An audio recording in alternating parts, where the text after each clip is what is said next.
Hello everyone, myself Dr. Parth Goswami, and today I am going to teach you a very small topic from hematology, that is eosinophil. It is one of the white blood cell.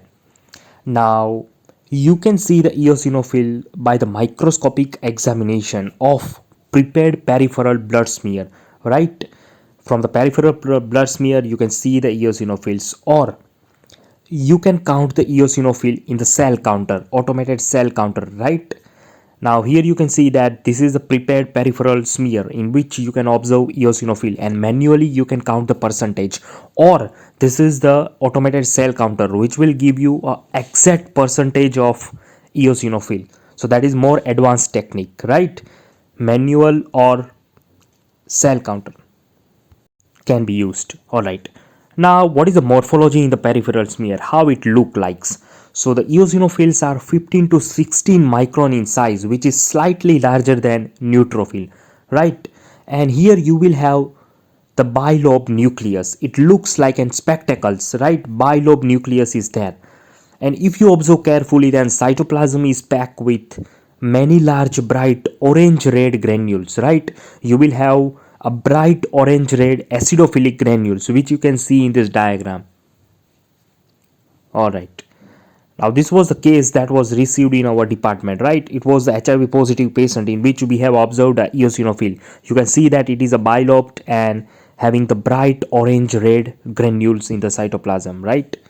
Now, you know very well that eosinophil is developed from the premature cells like that of myelocyte, right? So this is the eosinophilic myelocyte.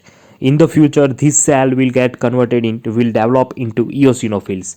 Here you can see that we have a bright orange red granules, right? An eccentric nucleus. That's why it is the eosinophilic myelocyte. All right. So that was about the morphology. Now I will teach you what is the normal value of eosinophils, right? So the normal value is 1 to 6% of the differential white blood cell count. All right. But see, the absolute eosinophil count will be a more precise in defining the eosinophilia, right? The absolute eosinophil count is 400 to 600 per microliter, and if it is more than 600 per microliter, then it is known by the name eosinophilia. All right. Now, which are the causes of eosinophilia? Why you have the high eosinophil count sometime in your complete blood count? So the most common cause of eosinophilia or the high eosinophil is allergic disease, particularly like that of bronchial asthma, in which the patient have allergy to dust, household mites, right? They will have the allergy of different substance. The less severe form of allergy is rhinitis, right, in which you have the nose inflammation, or skin allergy like that of urticaria, or drug induced allergy also can happen. So this all allergic disease will show you a high eosinophil count. That's why eosinophil can also be known by the name allergic cell, right? It is one of the allergic cell. All right. The second important cause of high eosinophil count is parasitic infestation. Suppose you have the parasite infection in your body like that of filariasis, right? Or trichinosis, or echinococcus granulosus, in which you will have hydrated cyst, right? So in all that case, parasite infection, your eosinophil can be high. All right. So that was the second cause of eosinophilia. Now the eosinophilia can be seen in certain skin diseases as well, which is very common, like that of eczema, right? Eczema is a form of dermatitis. So in the dermatitis also you can have high eosinophil count. Then suppose you have the pemphigus vulgaris, like that of autoimmune disease, then also allergic cell can be high. Dermatitis herpetiformis also can show a high eosinophil count, right? So this is the image of urticaria or eczema in which you have high eosinophil count. All right. The fourth important cause is pulmonary eosinophilia, right?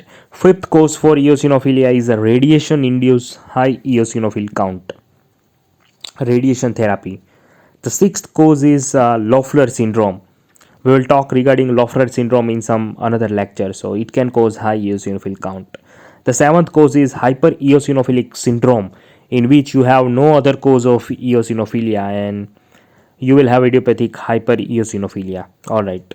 Addison's disease, like that of endocrinopathy, also can cause high eosinophil count. All right. Certain it has been observed that certain hematological malignancies also can show a high eosinophil count, like that of Hodgkin's lymphoma,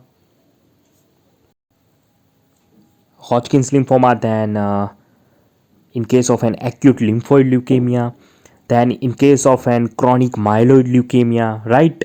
Then in case of a certain non-Hodgkin lymphoma as well, like that of peripheral T-cell lymphoma. In all such malignancies, hematological malignancies, eosinophil sometimes can be high.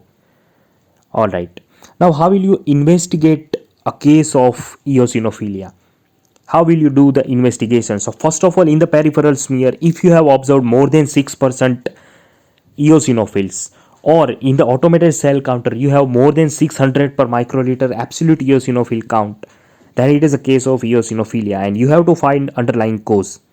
So from the CBC and peripheral smear examination you will diagnose eosinophilia. Then you will do the chest x-ray or spirometry to rule out asthma, like that of disease, right? To rule out asthma, spirometry can be done, and bone marrow biopsy can be done to rule out hematological malignancies like that of lymphoma, right? All right. Fifth test can be done, that is a stool test, in which you can observe a parasite. So in the parasite infestation, stool test will show a parasites, egg or ova, larva, right? Detailed history can be taken and accordingly you can plan necessary investigation. So that was about the investigation. Now how will you treat the high eosinophil count? How will you treat it? So first of all, you have to do the treatment according to the underlying cause, right? Underlying cause should be treated first. Then you have to give anti-allergic drugs like that of montelukast or levocetirizine, like that of drug, which is very useful in allergic eosinophilia. So thanks for watching and see you soon in the next video. Thank you. Bye bye. Take care.